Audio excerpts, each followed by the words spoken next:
नमस्कार, मैं हूं प्रभाकर मिश्रा। कोर्ट कचहरी और कानून से जुड़ी खबरें बताता हूं। सुप्रीम कोर्ट में एक याचिका आई थी। याचिका एसिड अटैक सर्वाइवर्स के बारे में थी।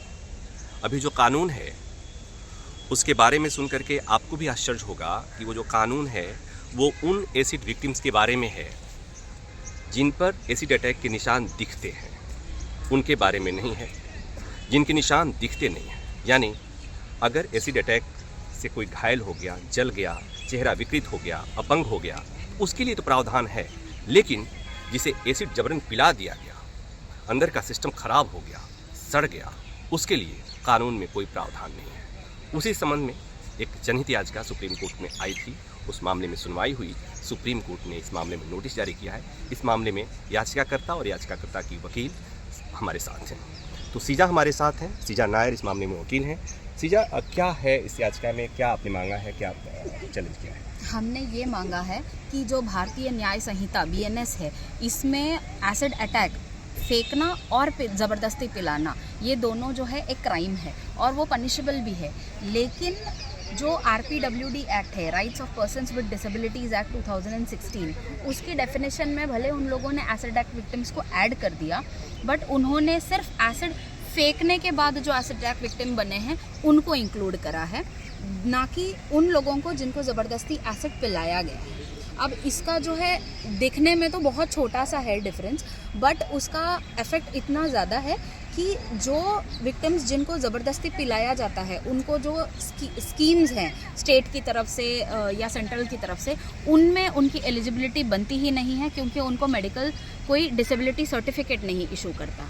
तो ये चीज़ के लिए जो है हमने आज PIL फाइल करी थी, ताकि इन लोगों को भी उस डेफिनेशन में कवर किया जाए और वो उसको पर्पसिव एक इंटरप्रिटेशन मिले। तो इसमें सुप्रीम कोर्ट ने नोटिस जारी किया? हाँ जी, इसमें CJI ने जो है नोटिस इशू करा, प्लस इसमें शाहीन जो पेटिशनर हैं उन्होंने जो है अपना केस के बारे में भी जिक्र करा, जो 2009 का इंसिडेंट है, लेकिन उसका ट्रायल आज तक चल रहा है। तो इस चीज़ का जो है खुद संज्ञान लेते हुए CJI ने जो है अब नोटिस इशू करी है हाईकोर्ट के रजिस्ट्रार्स को, एंड उनसे जो है मंगवाया है डिटेल्स कि क्यों इतना डिले हो रहा है और ये सारे केसेस जो है फास्ट ट्रैक में चलने चाहिए ताकि इनका जल्दी से जल्दी निपटारा हो। तो शाहीन भी हमारे साथ हैं। 2009 में इन पर एसिड अटैक हुआ था। 16 साल से मामला चल रहा है। इन्होंने कोर्ट के सामने अपनी बात कही और कोर्ट सरप्राइज था, शॉक था। CJI ने कहा कि 16 साल से मामला चल रहा है। शाहीन, अपने मामले के बारे में बताइए कि क्या था मामला, कैसे हुआ ये? 19 नवंबर 2009 को मेरे साथ अटैक हुआ शाम के 6 बजे, और मेरे ऑफिस के कुछ लोगों ने मिलकर ये अटैक किया। और उसके बाद मैंने पुलिस को बता भी दिया कि इन लोगों ने किया है, लेकिन 4 साल तक पुलिस ने कुछ नहीं किया। मेरी 164 भी रिकॉर्ड नहीं हुई। फिर जब मैं फाइनेंशियली बहुत वीक थी और मुझे दवाइयों के लिए पैसे चाहिए थे, तो मुझे पता लगा कि कॉम्पनसेशन मिलता है, और मैंने वो कॉम्पनसेशन के लिए एप्लीकेशन भेजी, और वो एक चीफ जुडिशियल मजिस्ट्रेट के हाथ लगी, और उन्होंने मेरी बिफोर आफ्टर फोटोग्राफ देख के वो बहुत शॉक हो गई कि एसिड अटैक ऐसा होता है। और फिर उन्होंने अगले दिन मुझे फ़ोन करके बुलाया, मेरी 164 रिकॉर्ड की। सिर्फ कॉम्पनसेशन के लिए नहीं, उन्होंने मेरा ट्रायल भी रीओपन करवाया। तो एक उनकी मतलब इंटरफेरेंस की वजह से मेरा ट्रायल चला, और मुझे भी लगा कि नहीं, मुझे भी जस्टिस मिल सकता है, मुझे होप मिली वहाँ से।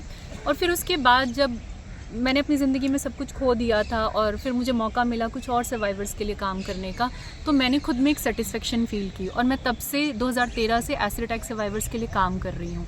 और फिर करते करते कुछ सालों से इस तरह के केस भी सामने आने लगे, और उनकी तकलीफ़ मतलब बहुत ज़्यादा है। वो चल नहीं सकती हैं, वो एक टेबल भी नहीं सरका सकती हैं, इतनी ज़्यादा प्रॉब्लम है। बार बार हॉस्पिटलाइज होना पड़ता है उनको, उनके इलाज के लिए कोई सपोर्ट नहीं है, उनको पेंशन नहीं मिलती, उनको इन्हांस मुआवजा नहीं मिलता। तो ये सब कुछ देखते हुए हमें लगा कि हमें रिक्वेस्ट करनी चाहिए सुप्रीम कोर्ट से कि इनको भी डिसेबिलिटी कैटेगरी में इंक्लूड किया जाए और सारे बेनिफिट्स इनको दिए जाएं। ये कानून 2016 में आया था अस्तित्व में। तब से आपके पास जो केसेज हैं, जो जबरन एसिड पिलाया गया, ये कितने पुराने केसेज हैं और कितने केसेज आपके अनुमान में? ज़्यादातर अगर हम देखें तो ये केसेस 2017 के बाद आने ज़्यादा शुरू हुए। इस तरह के केसेस मतलब पहले चेहरे पर डाला जाता था, लेकिन फिर एक और चीज़ ऐड हो गई कि एसिड पिला दिया जाता है। तो पिछले 7-8 साल से तो मैं देख रही हूँ इस तरह के केसेस हो रहे हैं, और काफ़ी केसेस हैं, और उनका पेन मैं देख रही हूँ। मैं खुद एक एसिड अटैक सर्वाइवर हूँ, तो उनकी तकलीफ़ समझती हूँ, पर उनकी तकलीफ़ को यहाँ तक लाना वो मेरे लिए इम्पॉर्टेंट था। और मुझे खुशी है कि जो CGI हैं उन्होंने इस पर बहुत पॉजिटिव रिस्पांस दिया। इवन वो हैरान थे कि ऐसा भी कुछ होता है, मतलब देश में ये भी होता है, वो हैरान थे। और फिर उन्होंने इस पर हमें पॉजिटिव उम्मीद दी है और साथ में उन्होंने एक कदम आगे बढ़ के ये भी संज्ञान लिया कि एसिड अटैक के केसेस को स्पीडी ट्रायल होना चाहिए, फास्ट ट्रैक कोर्ट में डील होना चाहिए। तो CGI हैरान थे कि ऐसा भी होता है, और आप हैरान होंगे कि एसिड अटैक विक्टिम्स कानून उन्हीं को मानता है जिनके चेहरे पर निशान दिखता है, उनको नहीं मानता है अब तक। जो अंदर से जल गए हैं, अंदर से झुलस गए हैं, अंदर से अपंग हो गए हैं, ये भी एक विडम्बना ही है। तो उम्मीद है सुप्रीम कोर्ट ने इस मामले में संज्ञान लिया है। उम्मीद है कि इस एसिड अटैक विक्टिम्स की परिभाषा में बदलाव होगा और वो लोग भी शामिल होंगे जिन्हें जबरन एसिड पिलाया जाता है, उसे मारने की कोशिश की जाती है, अपंग बनाया जाता है। उम्मीद है ये जानकारी आपको पसंद आई होगी। धन्यवाद।